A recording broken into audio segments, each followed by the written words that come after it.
تتجه الجامعة الملكية المغربية لكرة القدم إلى الاعتماد على المنتخب الوطني المغربي الرديف للمشاركة في كأس العرب قطر 2025 لتزامنه مع نهائيات كأس الأمم الإفريقية المزمع إقامتها بالمملكة المغربية خلال نفس الفترة. وتنظم هذه البطولة تحت إشراف الفيفا، وتعد العراق الأكثر تتويجاً بها ب4 ألقاب، يليها السعودية، مصر، والمغرب بلقبين لكل منهم، بينما حققت تونس، الجزائر، وقطر اللقب مرة واحدة. وفازت الجزائر بآخر نسخة التي أقيمت في قطر. وحسب تقارير صحفية، فإن الاتحاد المغربي أوكل إلى المدرب طارق السكتيوي صاحب الإنجاز التاريخي في الأولمبياد مع المنتخب الأولمبي غضون السنة الماضية مهمة قيادة المنتخب الوطني المغربي في هذا المحفل العربي. في هذا الفيديو سنتعرف على التشكيلة المثالية التي يمكن للمنتخب المغربي اللعب بها هذه البطولة والفوز بها. قبل أن نبدأ بعرض هذا الفيديو، لا تنسوا الإعجاب والاشتراك في القناة وتفعيل الجرس ليصلكم كل جديد.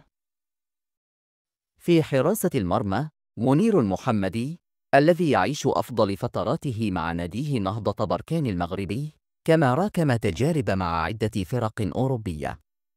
على الصعيد الدولي شارك في 46 مباراة مع المنتخب المغربي، حافظ خلالها على نظافة شباكه في 24 مباراة واستقبل 29 هدفاً.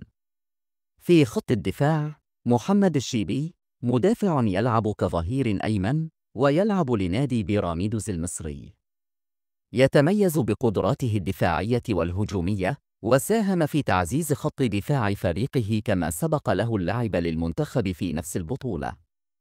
يحيى عطية الله ظهير أيسر مميز يلعب لنادي الأهلي المصري بعد فترة ناجحة مع الوداد الرياضي. معروف بتمريراته الدقيقة وقدرته على المساندة الهجومية. جمال حركاس مدافع مركزي قوي يلعب لنادي الرجاء الرياضي. يتميز بقدراته الدفاعية العالية والتمركز الجيد. غانم سيس قائد المنتخب المغربي ومدافعه الصلب.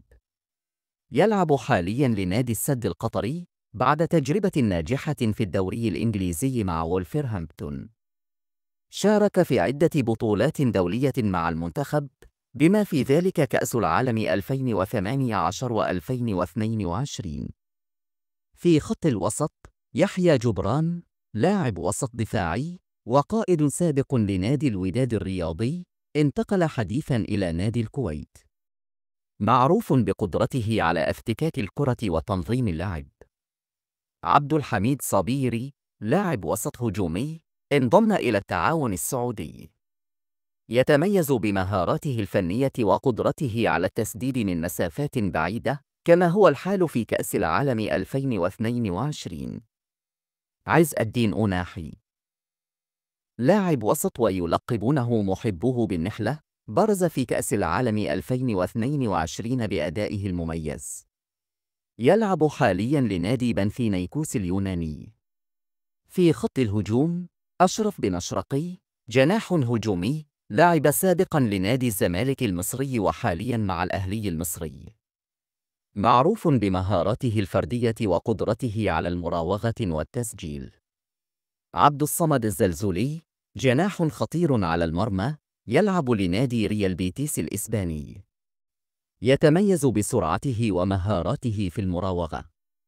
عبد الرزاق حمدالل مهاجم قناص، انضم حديثاً إلى الشباب السعودي قادماً من اتحاد جدة. حقق لقب هداف الدوري السعودي عدة مرات، وعاد لتمثيل المنتخب المغربي في كأس العالم 2022 بعد غياب طويل.